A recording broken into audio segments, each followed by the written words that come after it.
Cronin. Welcome to the Juice in the Morning bonus episode of the week. I know you guys are getting ready to watch some football, so we're just going to jump right into it. This week, once again, back with me is Pauly from Pauly Sleepers on YouTube, and he's going to give you some lineups that he's been interested in this week. How's it going, man? Oh, it's great, Justin, man. Great to be on again. This has been very exciting for me and my group. So we're forming a little team here. Shout out to Jeremy Miller, the new member of the Pauly Sleeper research team, along with Jackson Mears. And we've really dug into this big. We're going to give out a few lineups here and then rapid fire some at the end. But we're going to do some now in case you just don't have time to put in last-minute lineups, and it is getting late. So we're going to have Tom Brady this week with Melvin Gordon, Rex Burkhead, Jeremy Maclin, Devontae Parker, Mike Evans, Tyler Croft, Brandon Cooks, and the Chargers D. We're going to do some Case Keenum with Melvin Gordon, Jerick McKinnon, Stephon Diggs, Cooper Kupp, Adam Thielen, Tyler Croft, Rob Gronkowski, and the Chargers D. Then we're going to do Cousins with Alvin Kamara, Chris Thompson, Jamison Crowder, Tyreek Hill, Michael Thomas, Vernon Davis, Rex Burkhead, and the Jags D. And then let's do one more right now, another Brady with Rex, Melvin Gordon, Michael Crabtree, Jamison Crowder, Bruce Ellington, Rob Gronkowski, Kareem Hunt, and the Chargers D. It's so interesting to listen to the daily fantasy lineups because I feel like it's different every week because a lot of the players you're picking are different, and I think that's one of the things that may make it interesting is the fact that you're not relying on the same guys every week. You're literally going for the best matchups, the best opportunity. You'll see a theme though. A lot of players, a lot of the same players mixed and matched within these lineups because what we did this week is. Our strategy this week is the main slate on DraftKings is 11 games, and that's all the games today before the night game. DraftKings is a little different than FanDuel. They've been fading all the primetime night games. So I did do full slate this week on Pauly Sleepers and because they do a full slate with all 14 games. Yeah. But anyway, we've got it down to a 4-team player pool with a couple other guys sprinkled in, focusing on the New England Raiders game in Mexico City, the Saints game at home against the Redskins. Yeah, you always like the Saints at home. Yeah, the Chiefs at the Giants, and then the Rams at the Vikings. Nice. So those four. So it's fun this week to me because it's 14 games down to 11 games down to 4 games, yeah. And why not? Those are going to be the 4 highest scoring games. Yeah, and that's a very interesting strategy, and I think people are going to take that to heart. And actually, I think. Also, what we've been doing with the podcast and what you're doing with the YouTube channel is getting a lot of traction. I think it's like you guys are seeing the people that are listening and actually utilizing this are actually seeing success. So it's something that's really important for people that want to win some money and have some fun watching some fantasy football. We're on a good streak right now, yeah. And success is based on knowing where to hit value and where to go for the studs. And this week is totally different than the weeks I've been doing. I usually don't pay up for Tom Brady, and I usually don't pay up for Rob Gronkowski and Travis Kelce and those big guys. I load up at wide receiver and running back, but there's so much value at wide receiver this week, and just Tom Brady in a smash spot that.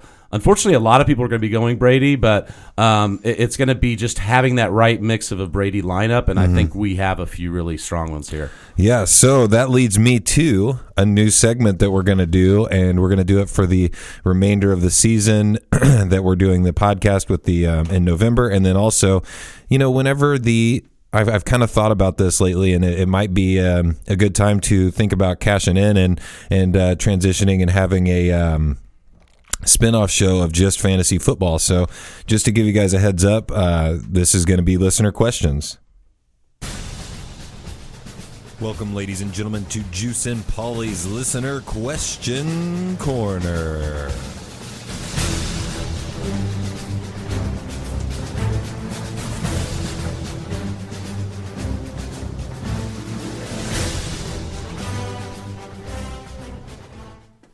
All right. right, that's a intro that I created yesterday. You guys would not understand how hard that is to do. It's actually really, really tough. So, quit your whining. We do like it though. We like the NFL Films music. It's epic. Oh, yeah. It got me really juiced last week. There you go.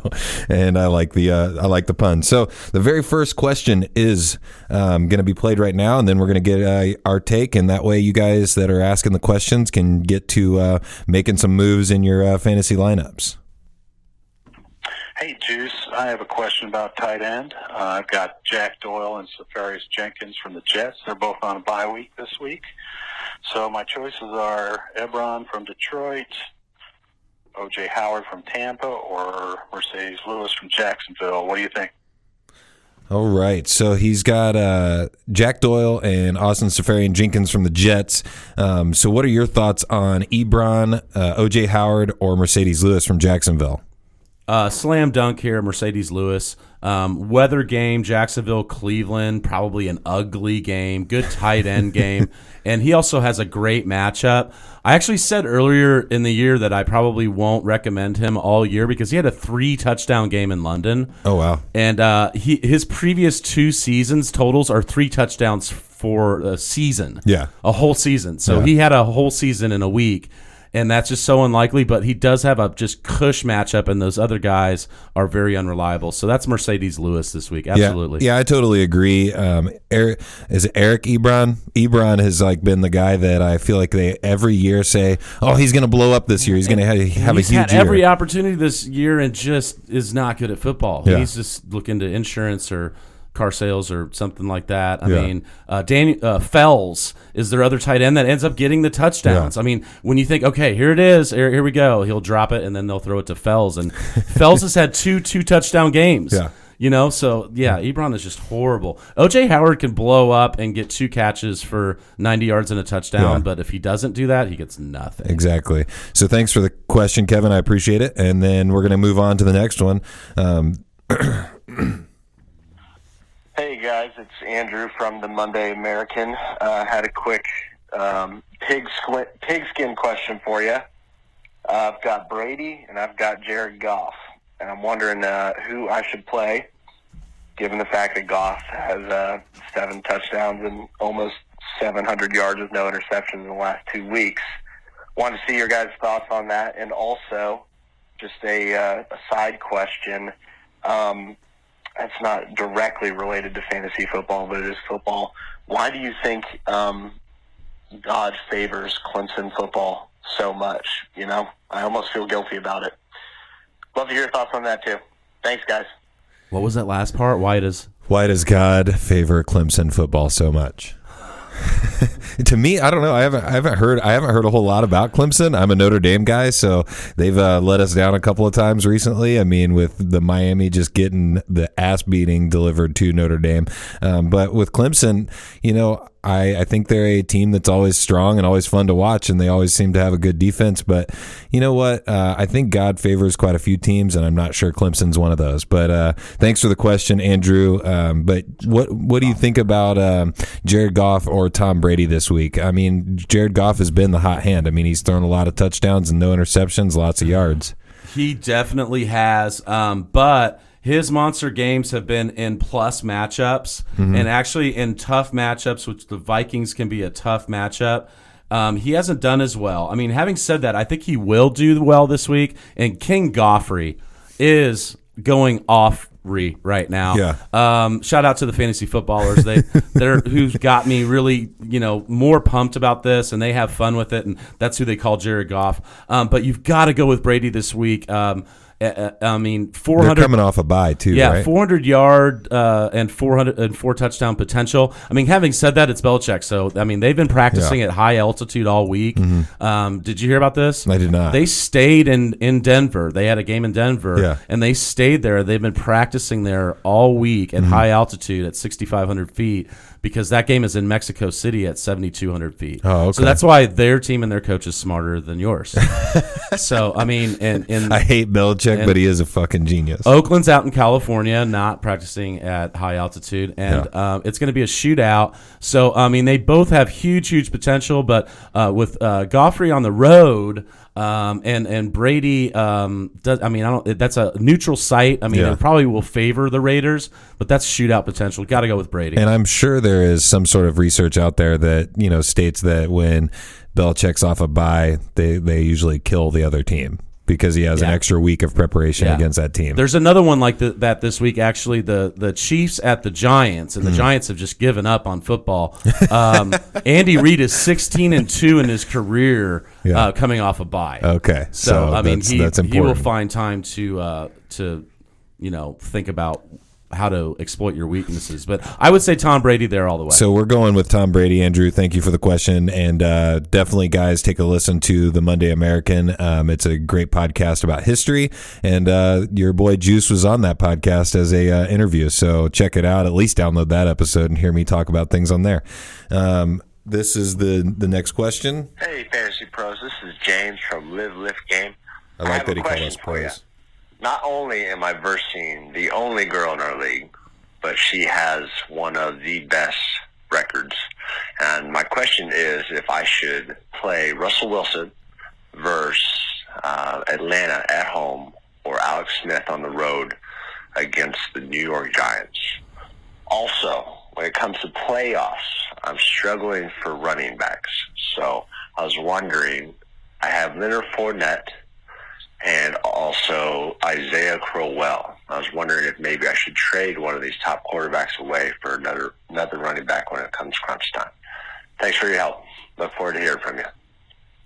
Thank you for the question, James from Live Lift Game. He has a Twitch channel where you can follow him playing video games, and then also he has an Instagram where he has inspiring quotes and also videos. So check that out. But hey, it's 2017. Just because she's a woman doesn't mean she can't win the fantasy league.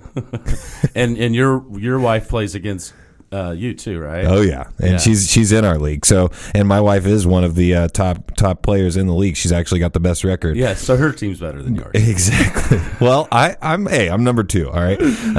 So we've got kind of a dynasty going on in the family right now. So he's wanting to know about Russell Wilson.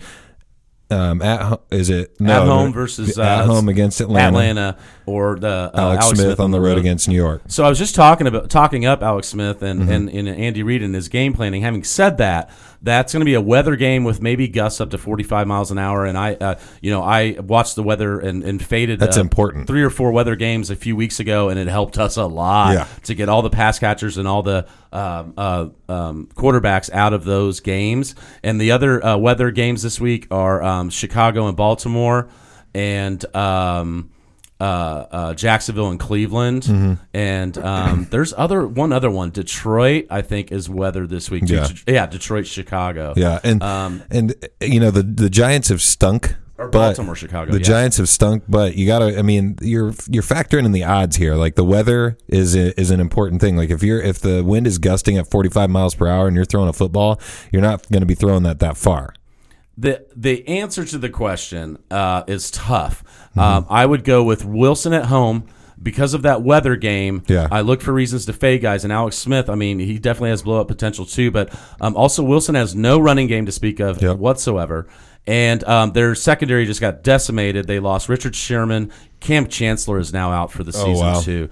The Earl Thomas just came back last week from injury and isn't 100%. So they're going to be having to try to outscore the guys. Yeah, so they don't have a defense that could keep Atlanta off the field, and they don't have a running game. So that means lots of Russell Wilson in the game on his shoulders, and he'll deliver, I think. And also for the trade question, yes, you definitely have to trade one of those guys for a running back. Absolutely. I would ask if you're in standard or PPR, but if you're in standard, definitely get rid of Isaiah Crowell. Yeah, because Duke Johnson takes all his PPR out of there. So definitely look to replace him, and I would look to trade Russell Wilson because I think he's going to have a higher trade value. And last week I talked about fantasy playoff schedules, and Alex Smith's fantasy playoff schedule is juicy. So I think Wilson will get you more, and you should definitely look to trade him for a running back and look to play him this week. So this week we're going with Russell Wilson over Alex Smith. Go ahead and try that out. I firmly believe in Pauly's take on that. And, the only thing that I could see possibly happening is you getting screwed by the fantasy football gods and Alex Smith saying, fuck your weather, and just throwing for 4 touchdowns. It could totally happen. Yeah, and I hate saying things like a lock, because I think the first question I was like, oh, this is a lock, Mercedes Lewis. But O.J. Howard might have 3 for 70 and a touchdown, and the guy will be like, I'm never listening to you fools again. But thank you, James, from Live Lift Game. Check him out on Instagram. It's Live Lift Game. But thanks for the question. I appreciate it. And I think that you have a chance to win this week if you start Russell Wilson. The next question coming to you now. Hey, this is Brian. Big fan of the show. I wanted to ask old Pauly a question. I really enjoyed the Pauly Sleepers. But if you're in a keeper league, who would you say the top quarterback is to keep? Or would you keep a quarterback, for that matter? Now, I know Tom Brady, Aaron Rodgers, they're pretty good. But, yeah, who would you keep? Thanks. So that's a question. That was Brian Titus. We know Titus very well. Yep. He's we're both friends with Titus, and Titus is awesome. He's my brother. I love him. But I do have to mention that he got kicked out of our league of record because Titus can, be known to maybe sleep in a little bit, not get that lineup in, and we have a very competitive league. And then people will lose their flipping mind if you don't start your players. But I love Titus, and one thing I love about him is, so many people text nowadays, but he will definitely pick up the phone and call you or listen or talk to you on the phone when you call, which I like. The answer to that question, I think, depends on a couple different factors. If you're a 12-team league, quarterbacks become more valuable. So yes, Tom Brady and Aaron Rodgers would be keepers. The other part of it would be, are there multiple keepers? Because to keep a quarterback, I'm going to want to have a top wide receiver or running back that I'm keeping and keep them for a second. Mm-hmm. I wouldn't keep just that player and it be them. Yeah. And then the other thing is this is a really good question because I've been in different keeper leagues, and our league of record that Brian is no longer in is a keeper league now. And I've looked back and seen the previous championship winners because I haven't won it yet. I've been, it's like 7 years long, and I've been in it for 6 years. I went to the finals 3 years in a row, but I got beat every year. The Buffalo Bills of that league, but the Peyton Manning of the league of record. I'm in first place in it this year so far. But anyway. I looked back and saw the guys that have won. Do they have the top or one of the top quarterbacks on that championship team? If so, you got to look at our league. You need a top quarterback to win it. If you go back and look and see wow, the winner had Marcus Mariota, or the winner had Tyrod Taylor, then you could go, you know what? Yeah, I don't need to keep a quarterback. I could probably just stream, and streaming's always an option. Yeah. So, in my mind, when you're wanting to keep somebody in a keeper league, I don't participate in any keeper leagues, but, with Aaron Rodgers, and Tom Brady, both of those guys are getting a little bit older. And I did see an ESPN magazine article that was is Tom Brady going to be playing into his 50s? Yeah. Which, he firmly believes that it's something that could be possibly done. I don't believe in it. I think he's going to break. He said 45 now.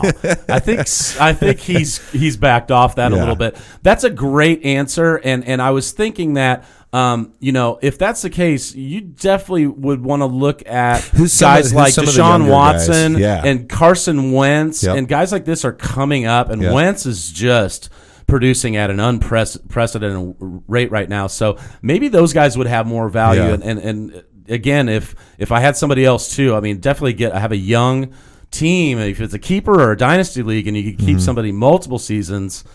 Tom Brady and Aaron Rodgers are getting old, so exactly. And then just to piggyback off of that, how do you you need to get your team to work on this, and I need to talk with John because what is it? What are the odds or the stats on a guy in the first year having a season-ending injury? Do they bounce back the next year when it's the first year because they're still young, they're still able to heal? or does that kind of derail them? And Talk about Deshaun Watson. Yeah, because he might not play till much later in the season next year. I mean, look at Teddy Bridgewater might come back soon. Yeah.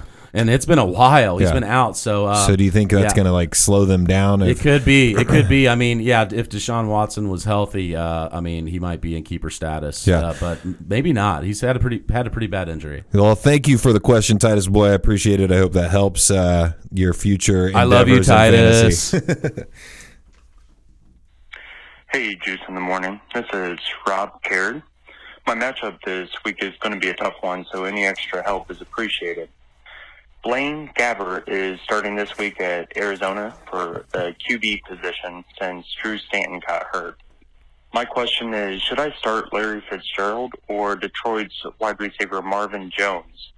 Jones only had 2.7 points for me last week, but the 3 previous games that he played, he was able to put up some good numbers. So, again, any help would be appreciated. Thanks, guys. All right. So first of all, Blaine Gabbert.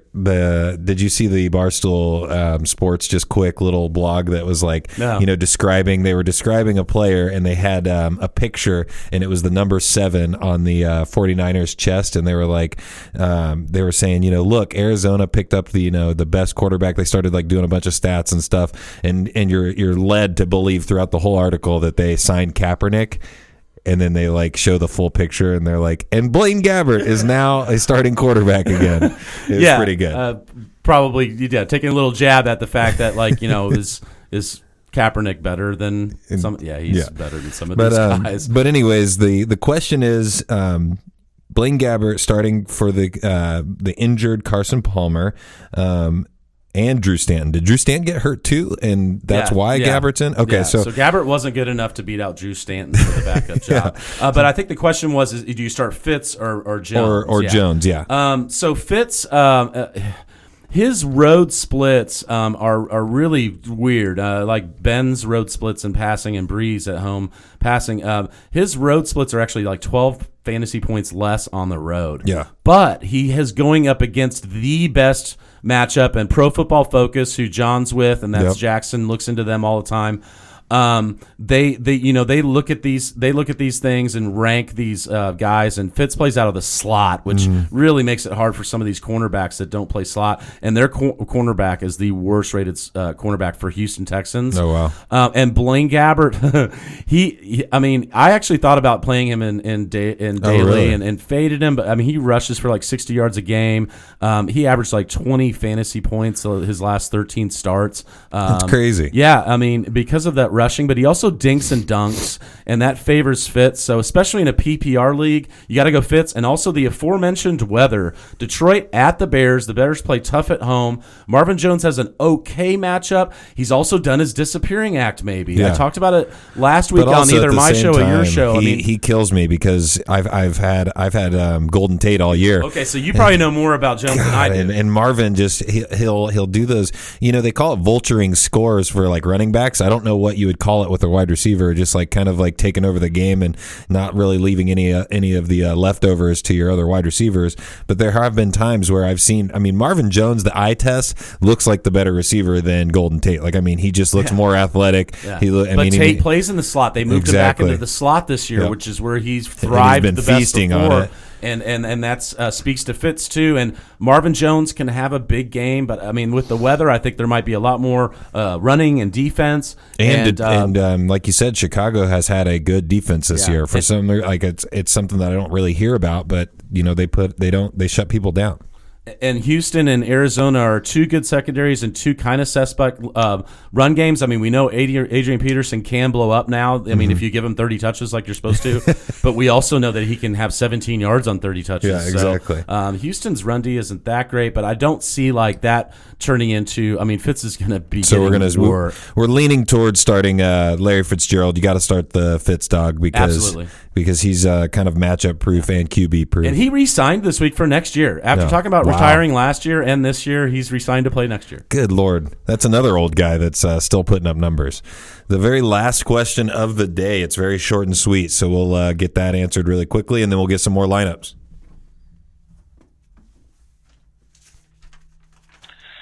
Is Jason Witten a legit starting tight end? Thank you for the question, Scott. I appreciate it. And I'm going to let Pauly take this.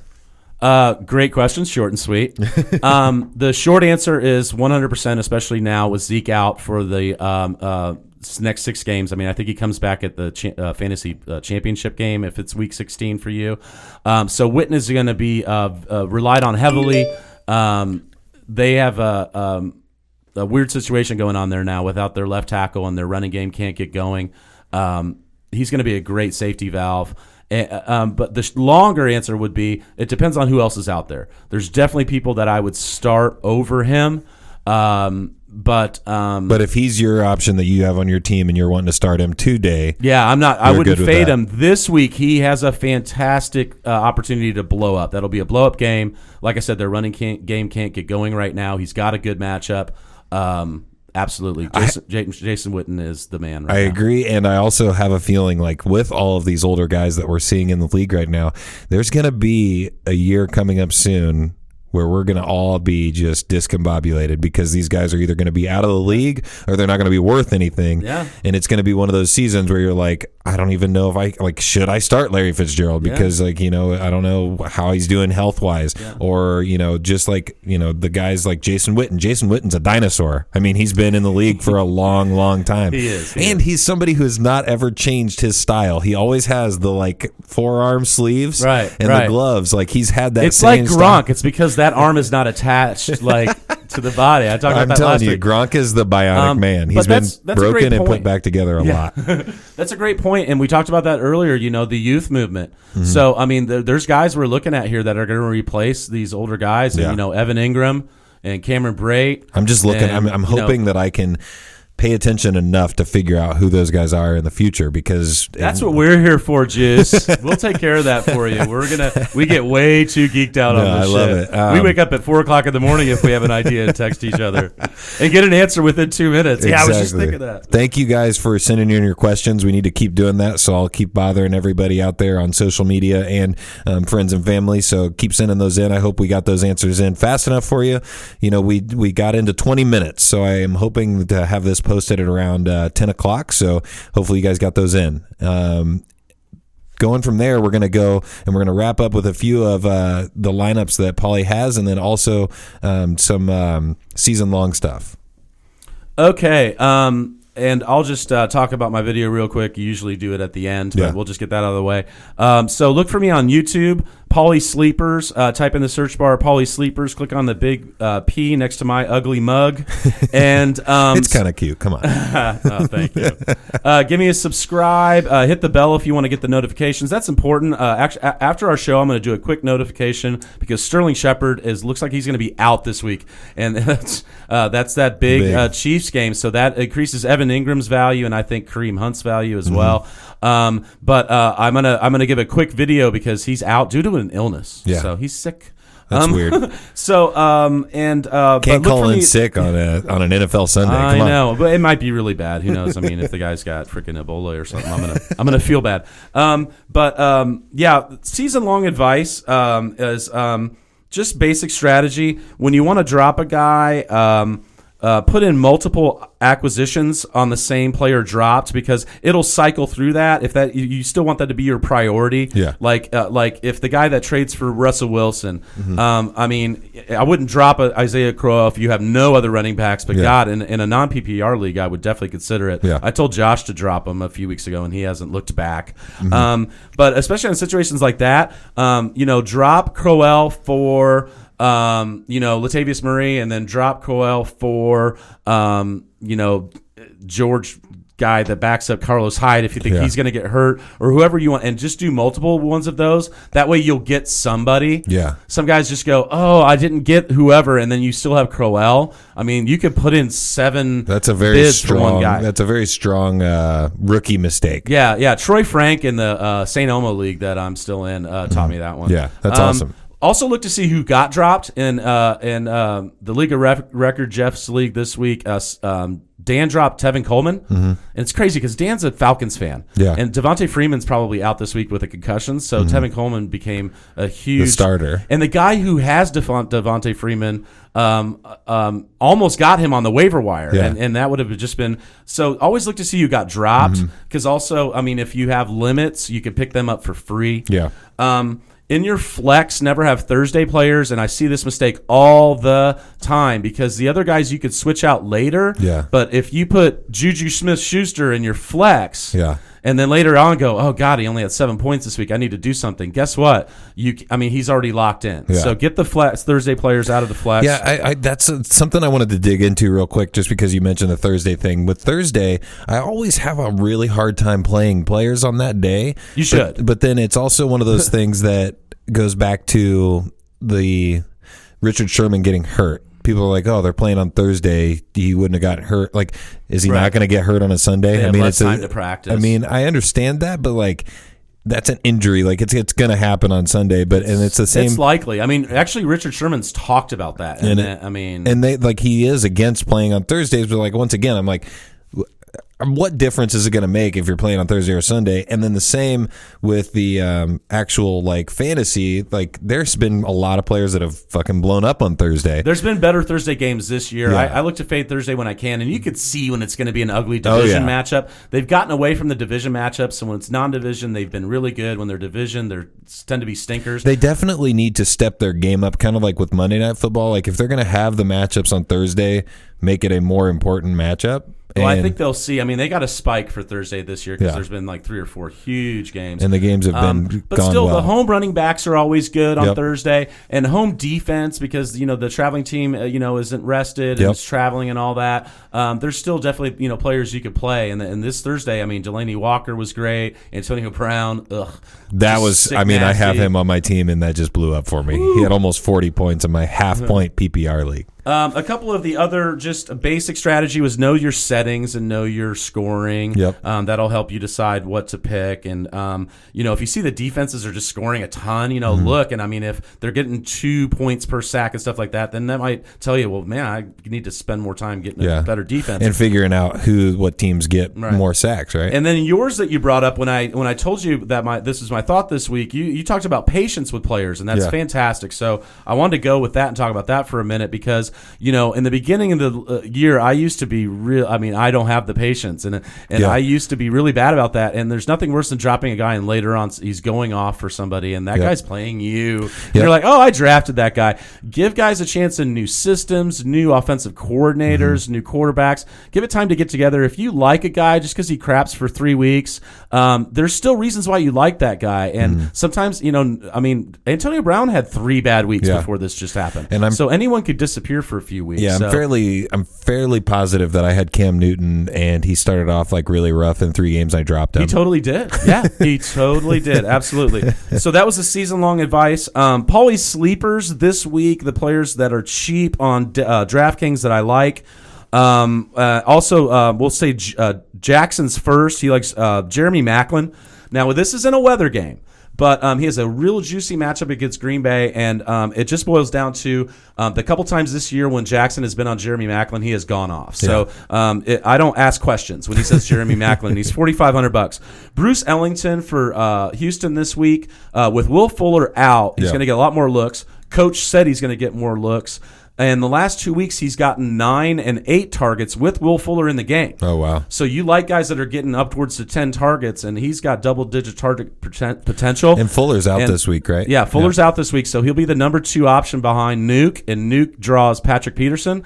And Patrick Peterson is still shutting people down and is still in the top 5. Yeah. But you'd be surprised to hear that the Cardinals are still 26th against the pass. They're secondary. Crazy. So that means those other guys are giving up a ton. A lot, yeah. Their second cornerback sucks. Bruce Ellington is minimum price this week at $3,000. Yeah. Lock him in. Rex Burkhead is $3,600 this week in a big game in Mexico City. There's clarity in the Patriots' backfield, maybe. Just a ton.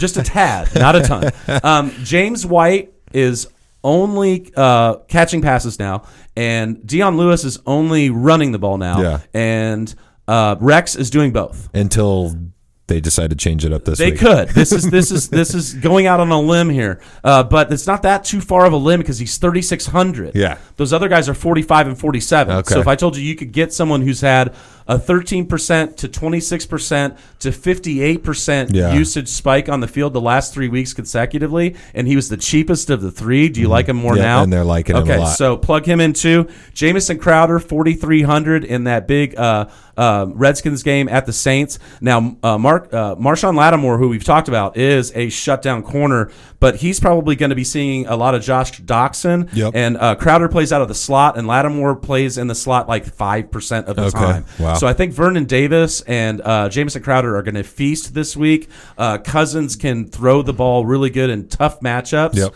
And he's 4,300. He's had 12 targets and 11 targets the last 2 weeks. And DraftKings has completely missed the boat on some of this pricing. Do you like that? Do you like that? Exactly. And then the last one is Cooper, two guys in a cup, Cooper Cup. Did we get to the question? The other part of that question earlier was the guy who he was playing, was it Goff or Rivers, right? Yeah. Yeah, so that was the one. Anyway, I think we forgot to play that one, but if you're still listening, the guy's question was, do I play Goff or Rivers this week? And the guy I'm playing had Ben, and the guy who I'm playing, he also has 2 of the 3 targets for Goff. Yeah. I didn't get to which 2 of those were, but he's going to be battling him for targets, so I would never say Rivers, but the Buffalo's D has been bad, and Rivers is at home. So I would say in this case, because you've got to beat Ben, I would say play Phillip Rivers. So we got off track there. Just because I remember that question. I apologize that I don't think we played that one. No, that's okay. No, we didn't. So sorry about that, Dwayne. That's okay. I actually have a good memory on Sunday morning. So those are the sleepers, and then these are the rest of the lineups, guys. We're gonna go King Goffrey with Rex Burkhead, Kareem Hunt, Stephon Diggs, Cooper Kupp, Robert Woods, Evan Ingram, Vernon Davis, and the Jags D. Derek Carr, send in the car. Kareem Hunt, Chris Thompson, Brandon Cooks, Amari Cooper, Jeremy Maclin, Jared Cook, Jamison Crowder, and the Jags D. Tom Brady, Mark Ingram, Chris Thompson, Jeremy Maclin, Brandon Cooks, Cooper Kupp, Tyler Kroft, the Tomb Raider, Melvin Gordon, and the Chargers D. Let's do one more. Carr with Melvin Gordon, Chris Thompson, Brandon Cooks, Amari Cooper, Bruce Ellington, Rob Gronkowski, Jared Cook, and the Chargers D. And then I got to do one with Smith, Alex Smith with Rex Burkhead, Chris Thompson, Amari Cooper, A.J. Green, Tyreek Hill, Evan Ingram, Emmanuel Sanders, and the Chargers D. Awesome. Thank you for giving us those lineups. Hopefully you stuck around and use those to your advantage. I appreciate you guys listening. Once again, check them out on Pauly Sleepers on YouTube and Facebook and all those places like that. And then you can also find this show on Twitter at Juice in the AM, on Instagram at Juice in the AM. And I hope you guys have a great Sunday, win some money, and enjoy some football. Thanks, guys, and thanks for being on, Pauly. Oh, thanks, Justin. Juice